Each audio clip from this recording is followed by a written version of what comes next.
I'm Pauline Lucas, and these are three of my children, Robyn, Debbie and Michael.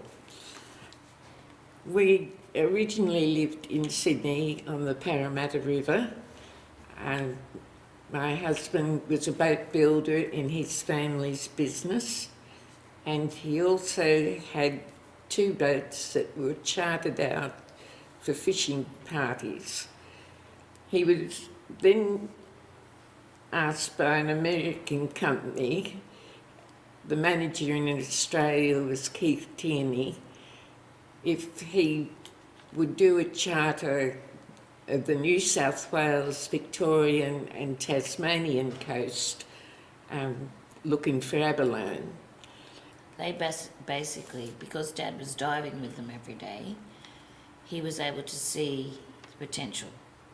They basically could see a potential, but from my understanding, it didn't warrant them moving from the United States to Australia. They wanted the product, but they didn't want to be here to get the product.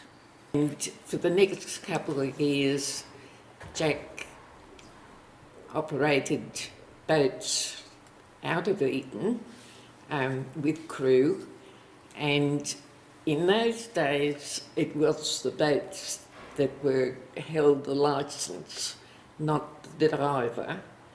So he operated for a couple of years by himself there and coming to Sydney to see us occasionally.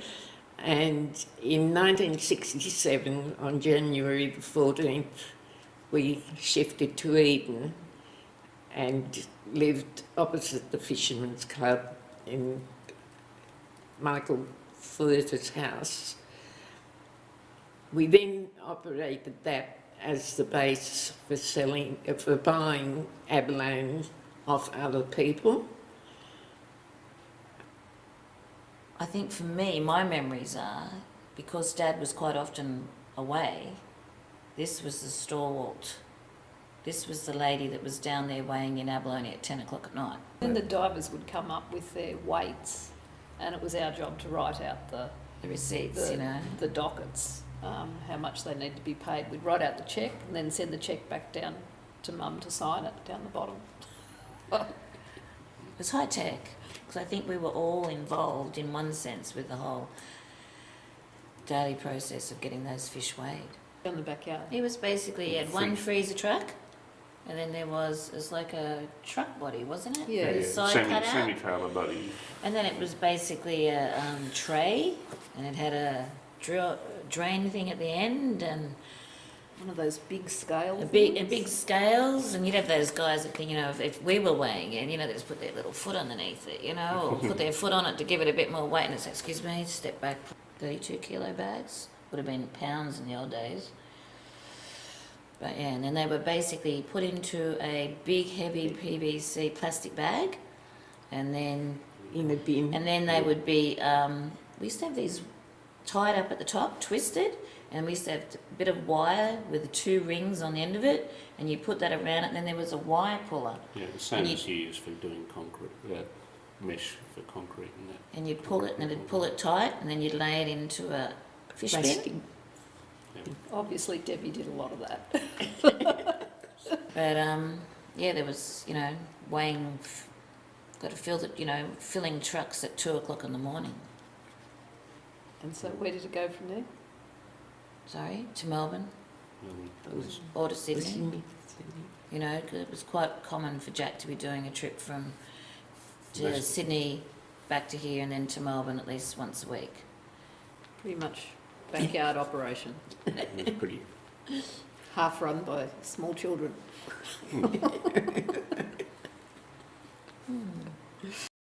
So then, over the next couple of years, we bought a property at Bermaguri, and that was run by Gordon Beaver. And then we purchased the Malakuta Rice Works as another abalone depot. January 1972, we purchased Maui Fisheries, and by this time Jack had given up diving himself to manage the bases and Eden and arranged transport in their own trucks. A lot of the boats Dad had himself. So there was, multiple boats that Dad was basically had purchased, and the divers were working it for a percentage. I'm not sure how it worked, if it was a percentage, whatever.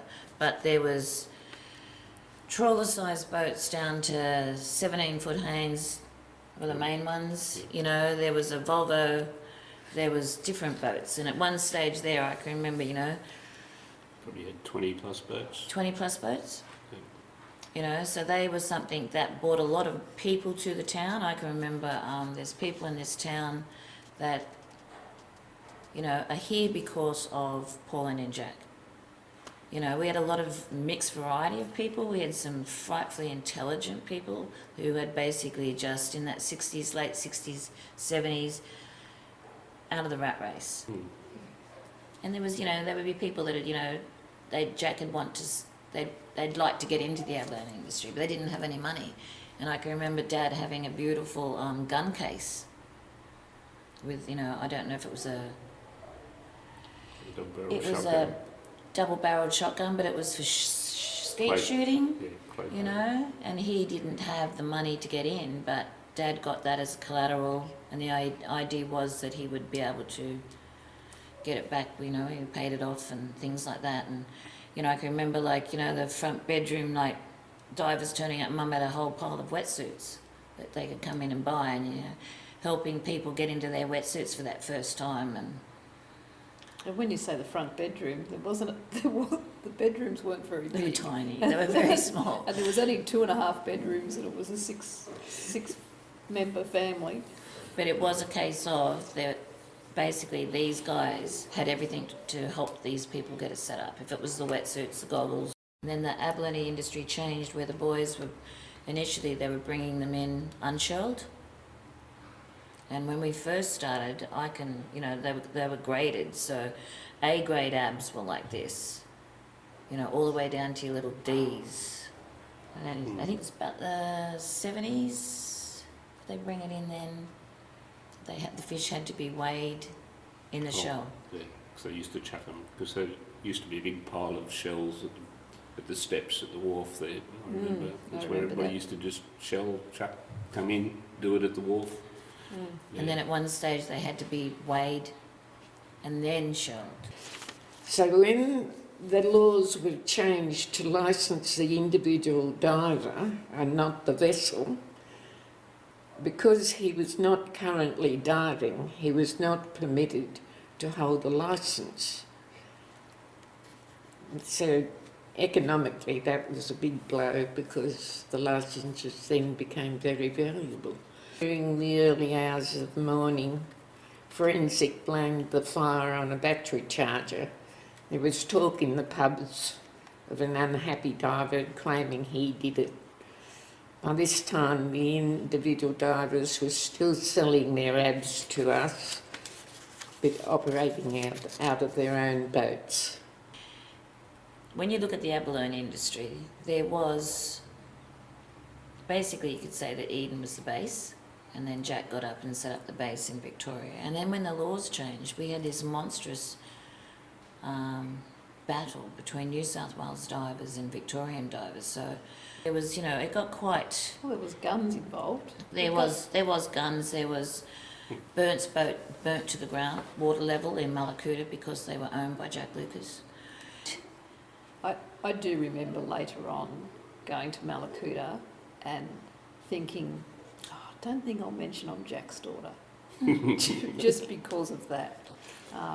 They eventually burnt down the Malakuta iceworks. So they had the iceworks, and that got burnt down as well. But after the abalone finished, they went into commercial fishing. So there was different ventures there. And he did crayfishing in the TK. Yeah, and then in 1995, I think it was, these guys got a licence for live fishing down in Bass Strait, which was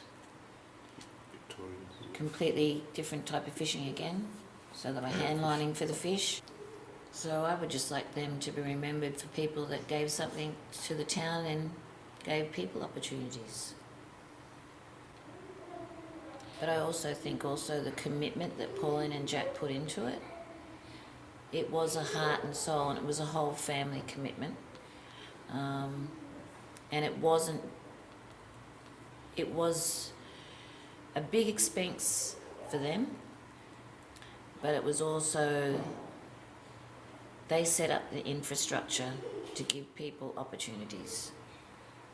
And I think for that, in many respects, that is where the respect should go to.